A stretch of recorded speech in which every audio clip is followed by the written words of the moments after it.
Everybody, and welcome to the next session here in Category Palooza 2023.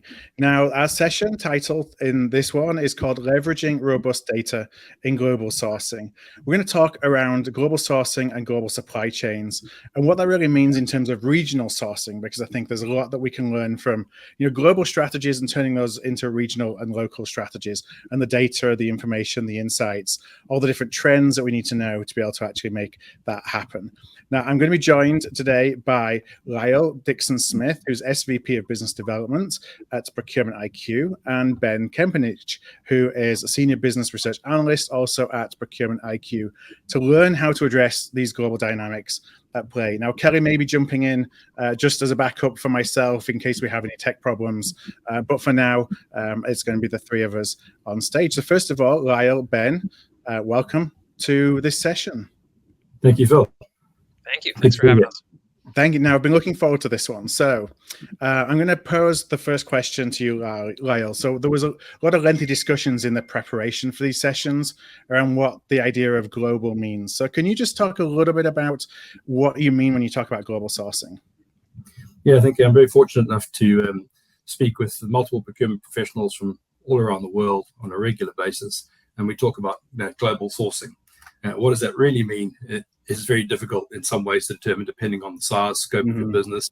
What is global really? Is it multi-regional? How many countries are you operating in? What is the determination of that? And you start sort of whittling it down and getting stuck in the weeds a little bit around, well, if I'm sourcing globally, am I sourcing globally for multiple operations and corporate operations in multiple countries, or am I sourcing as a manufacturing organization specifically for raw materials in one region, but I've had most of my operations in another region, which is primarily corporate. So it's now raw materials, indirect versus the indirect versus the raw and direct materials, right?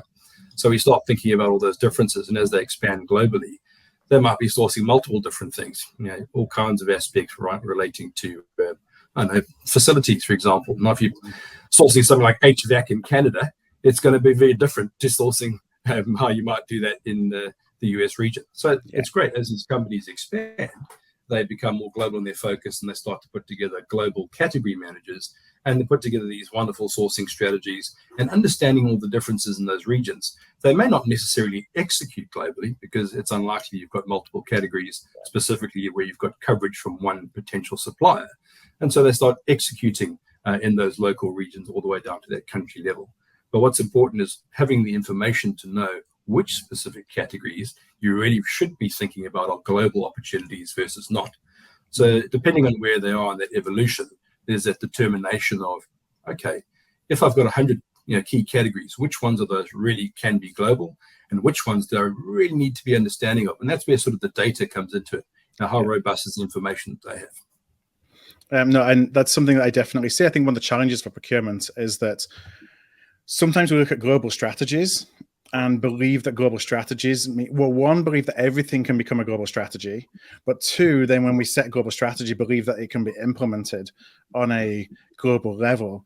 And that's where it all falls down, is assuming, and I've done that, I'm guilty in some of my early category strategies that I put together. When you sit in your ivory tower in HQ and believe that, well, if I've got a global strategy on travel management, for example, then the same conditions will exist in China, that exist in Argentina, that exist in Romania, and you name the country, without really thinking about how maybe a global strategy, but so much difference on a local and a regional level. Absolutely. I think part of that challenge is if you ask anybody who's gone through that in an organization that's centralized that function, has gone through that evolution, has thought about it that way, they would have experienced much of the same challenges. And sometimes often too late, because they've already gone through the process and realized, well, hang on, we're sourcing across all these regions, but there's some key compliances and regulations that are very different that impact it. It's something very small like that that could really influence that entire process and also end up costing money. But again, what are we doing it for in the first place, right? We're looking to benefit from some of the cost savings, some of the operational factors that go into it by having that sourcing strategy. And then we've also got the situation where there's multiple suppliers that might be delivering across those regions, and they all have different execution and capability scores. Now, Kelly, I'm going to bring you into the conversation as well. And I also just want, before I do that, if anyone has any questions, any comments, please feel free, pop them in the chat. Also, if there's certain areas of the world where you're responsible for regional or local strategies as well as global, let us know which regions you have some responsibility for and what those categories are. Always interested to see, what it is that you're responsible for as you're watching in and listening in, so we can tailor the discussion towards that. But Kelly. Sure. Actually, Ben, let me bring you in sort of for a different look at what Lyle was talking about. There's how we define global, right? And what we think of that as meaning from a strategy versus an execution standpoint. But then the challenge always comes back to data. Can data truly be global? What is it that procurement should be thinking about right from the baseline point, from a data expectation standpoint, as we start to think about addressing and managing categories globally? Sure. Well, unlike Lyle, who talks to procurement professionals all the time, I talk to maybe one a week. So I'm a little bit more removed from the day-to-day. But in terms of the actual data, I think the two big buckets that we see both in our core reports and in our custom research would be market intelligence, obviously, and then also supplier information and performance data therein. So I can talk a little bit about market intelligence first. You're obviously talking about supply and demand in whatever geographies you're looking at. And going back to the previous conversation about what does global mean, it often can mean secretly just domestic plus China or plus Asia Pacific or Asia Pacific plus maybe Europe, but probably not, right? So you're going to be looking at competitive dynamics in whatever geographies you're looking at, the regulatory situation and how it will or will not interact with your organization, the challenges to identify emerging or innovative suppliers, and all these things can help with both negotiating contracts with global suppliers or identifying opportunities to save money and create value, right? As for supplier-specific information, you're looking at things like financial stability, which is going to depend a lot on the country in question, just reporting standards, the prevalence of public versus private companies. And then you're diving into individual suppliers' performance, the quality and service offerings that they might have, and then any compliance issues or red flags that may come up with compliance with legislation, that sort of thing. Now, one of the things that comes to mind in response to that is part of our open, Phil and I had talked about the fact that, companies are constantly making decisions about what category expertise should be in-house. When should you bring in a third-party expert that sort of lives a category? But I could actually see where we could be looking at that geographically as well. So to your point, we may say global, but actually mean, Europe plus China, or, adding in an additional region. I'll say honestly, from an insular perspective, and a lot of times in the US, that means adding Canada. It doesn't exactly make it global, right? But I can also think of instances where simply having an expert in a given region or country, regardless of category or even procurement background, might be important. Is that something that, as we start either sourcing in or operating in some of the less traditional regions of the world outside of wherever we happen to be based, it actually makes sense culturally, from a regulatory standpoint, from those kinds of issues, just to understand what's happening on the ground? Do we potentially need to work with local country experts as well?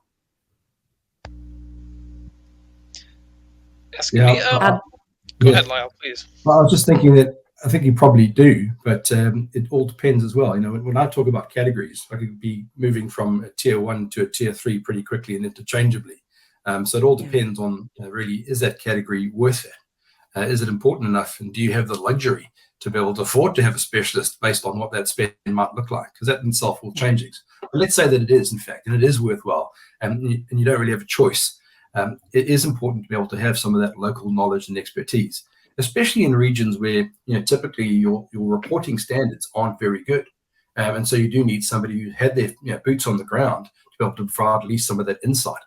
And also, I suppose, that kind of goes hand in hand with what you know about your own internal data, right? Because when we're talking about data, it's not just external. It's the mesh of those two that really create value. Have you gone through that process of understanding and collating all that information, through whatever evolution you've gone through in procurement, to be able to pull all the internal data to determine, right, this is what my spend universe looks like.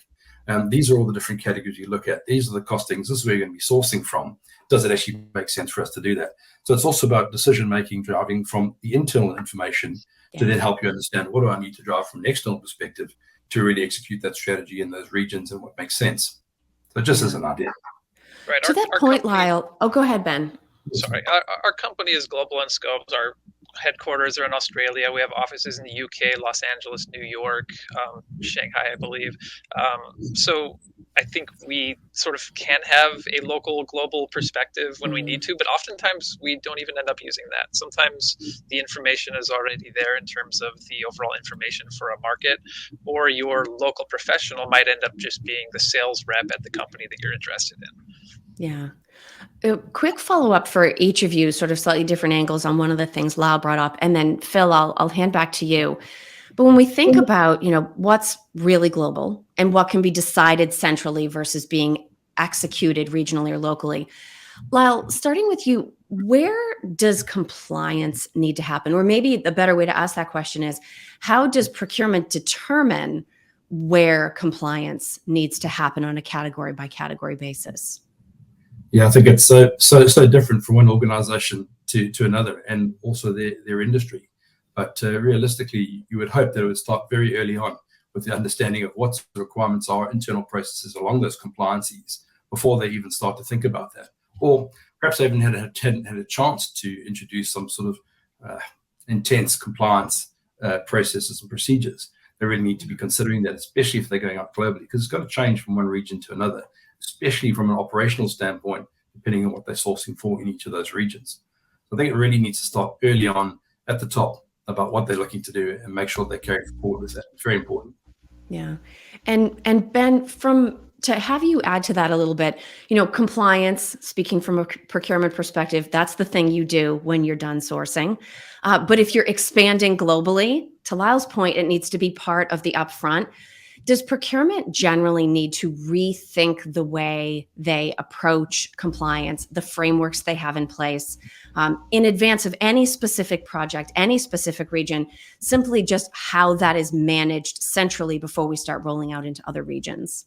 Sure. Well, let me put on my chief operating officer hat for a minute here, and hopefully I don't make ours look bad because she's pretty awesome. But the cop-out answer, I think, would be that compliance should happen at all levels in an organization. I think individual employees should at least be aware of the norms of the countries that they're working in, the ethical codes and data privacy rules that they're looking at the department level.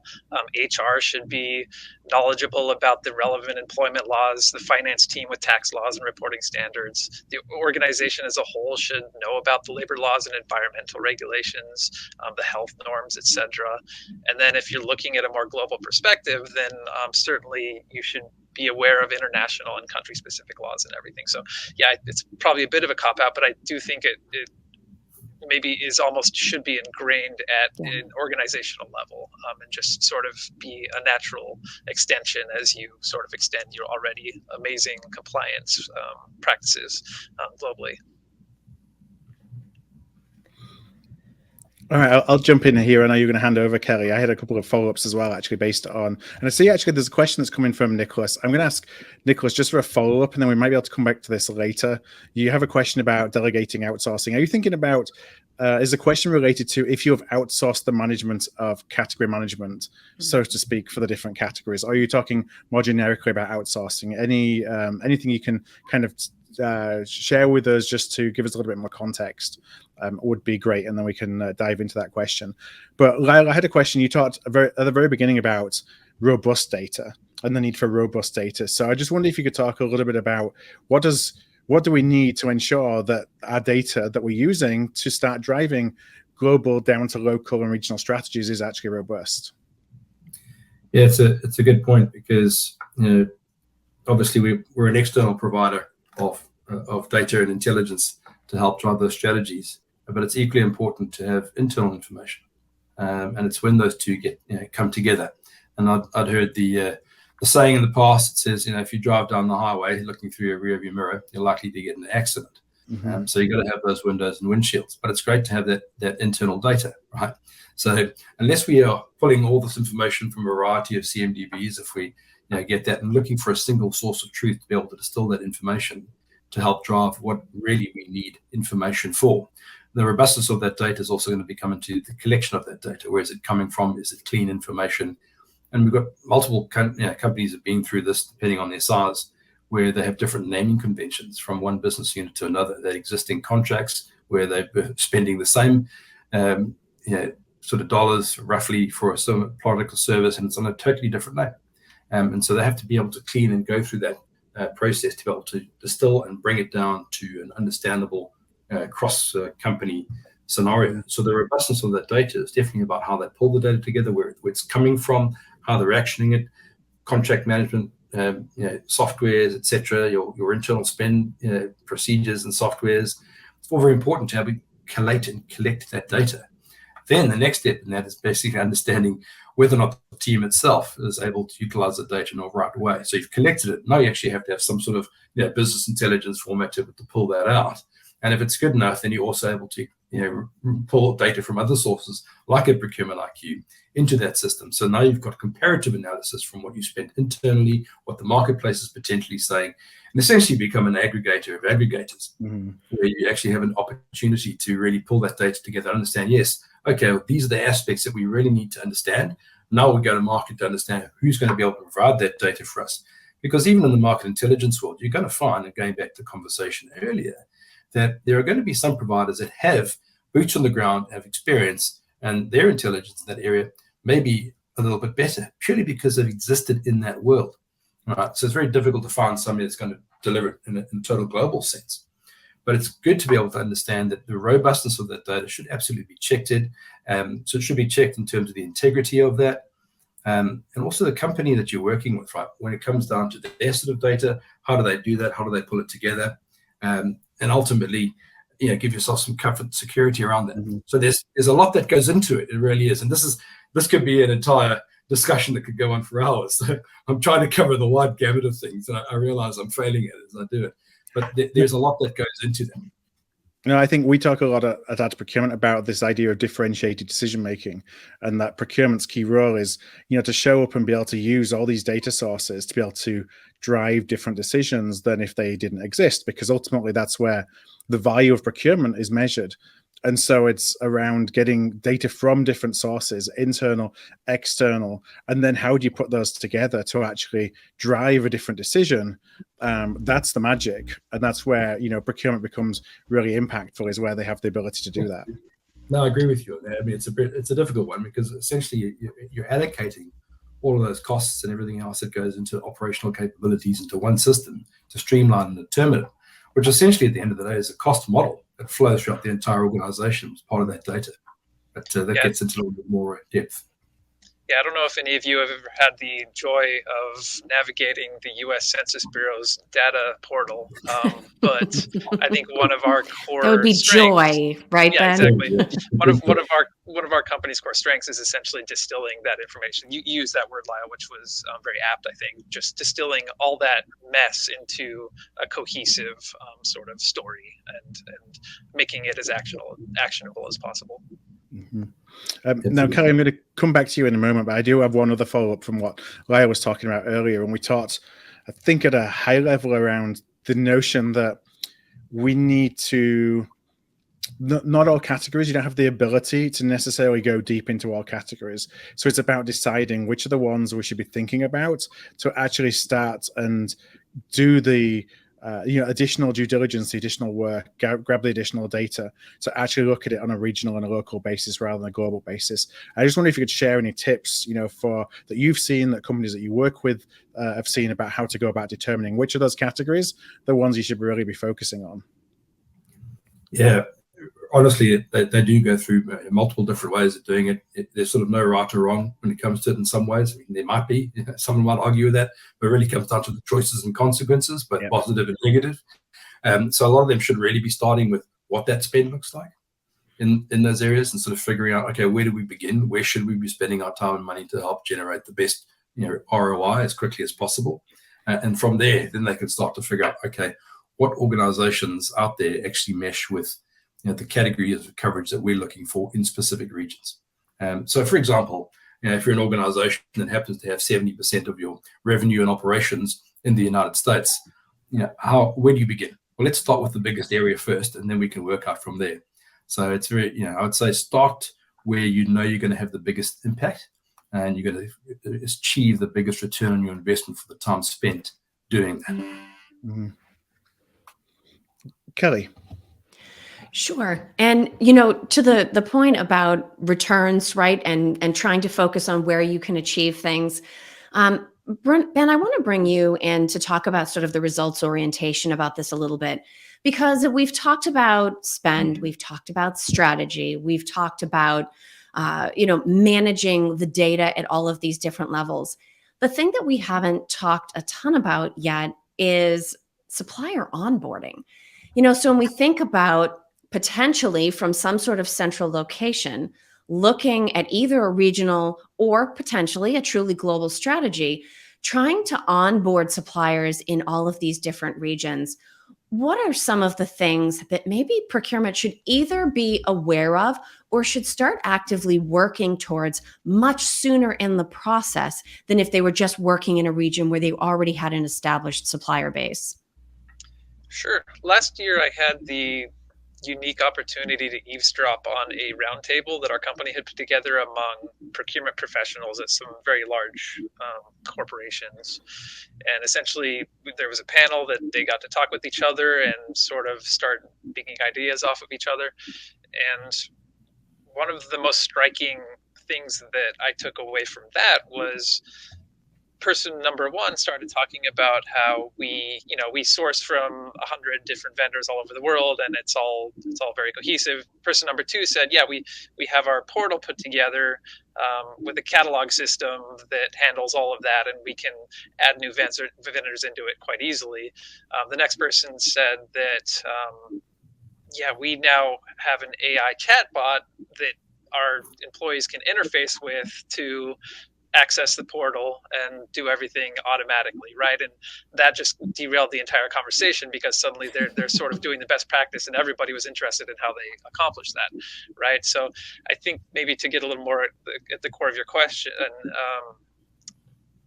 how difficult is vendor X going to be? How robust are their internal technology systems to be able to link into a sophisticated system like that, right? And that might vary on a country-to-country basis, but it's probably more likely going to vary on a supplier-by-supplier basis. It's just going to depend on who you're talking to. Yeah. And it's funny because what I will say about that, I'm going to date myself. When I started working in procurement, we did have an e-sourcing platform. But depending on what category of spend you were working in, I can remember coaching suppliers to go to the local public library because they wanted to mail us their spreadsheets. And of course, we're thinking, no, we're going to attempt to use analysis or optimization. And we'd have to coach them to find a publicly available computer terminal where they could sit down and safely input all of their information. And so I guess it only makes sense that as you expand the scope of a category globally, you're going to be dealing on a location by location basis with very different expectations, but also variety between those suppliers that maybe we've gotten spoiled here and thinking that, well, if you're a business, obviously you're a digital business. Whereas worldwide, depending on the region that you're moving into, that might not be the case, right? Yeah, exactly.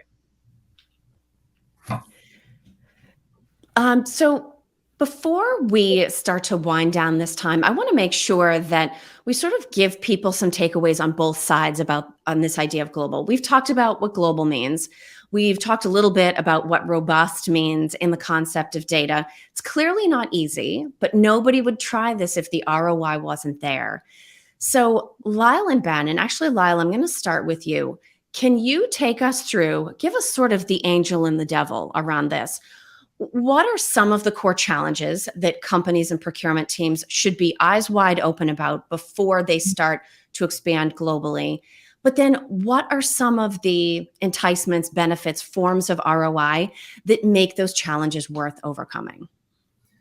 Yeah, I think a lot of times organizations fall into that situation because they go through some sort of rapid growth or expansion. They end up in those different marketplaces, and then it's sort of like, oh, we've got to this point, we really should be doing a better job at how we manage this globally. And so first they start to experience some of the challenges around, for example, naming conventions.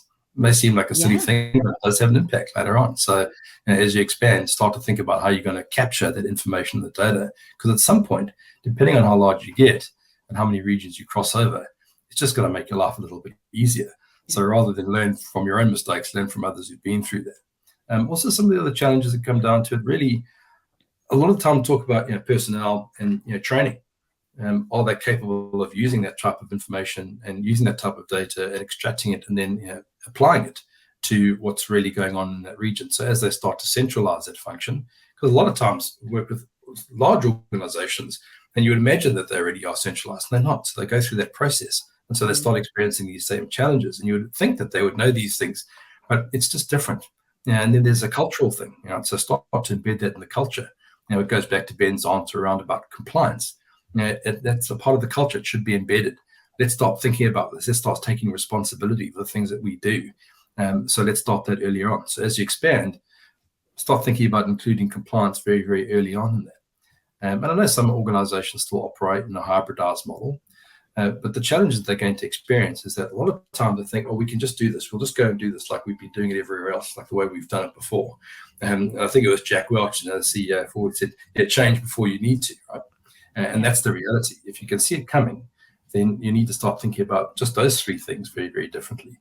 But also, if you don't have certain tools and processes and resources in place, start to plan it out. Is it going to be people, process, technology?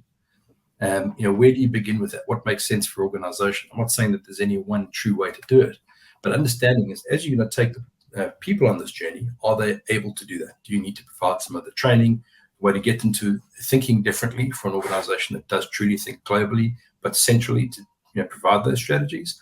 And then do you actually have the process that's in place? Or are you borrowing from an existing process in your existing region from an organization that thought about it differently 10 years ago to know what they should be now?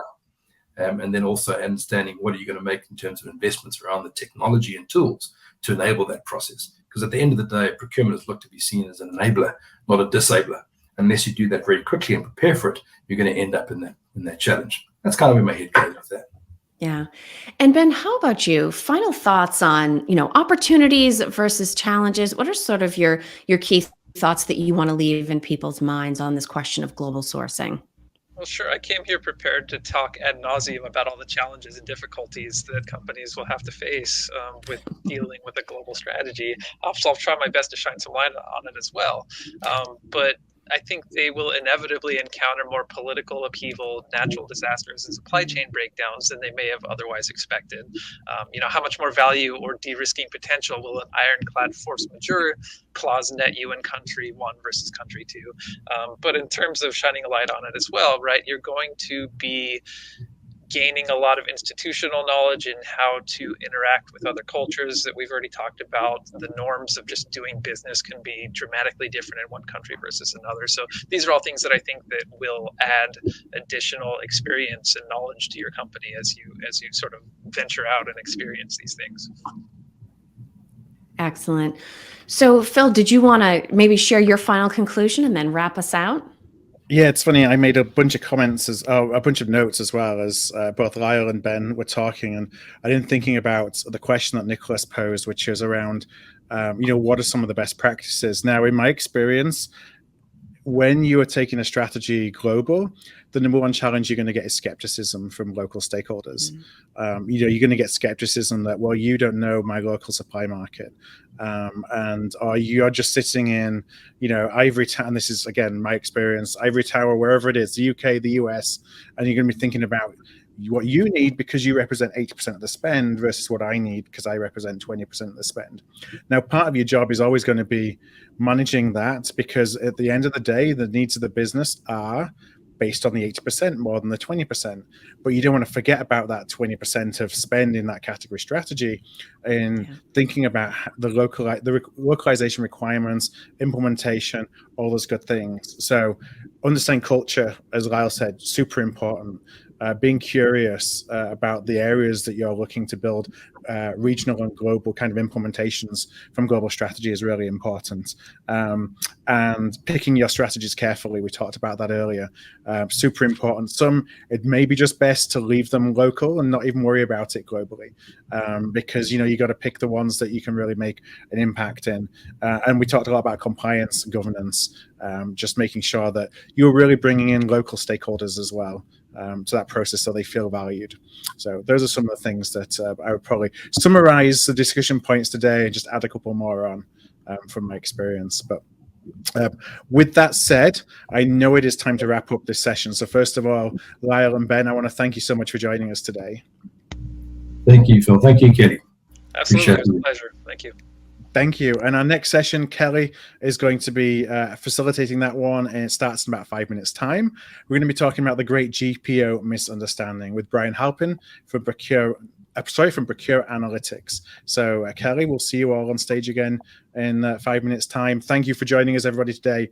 Lyle, Ben, one last time, thanks so much for your support.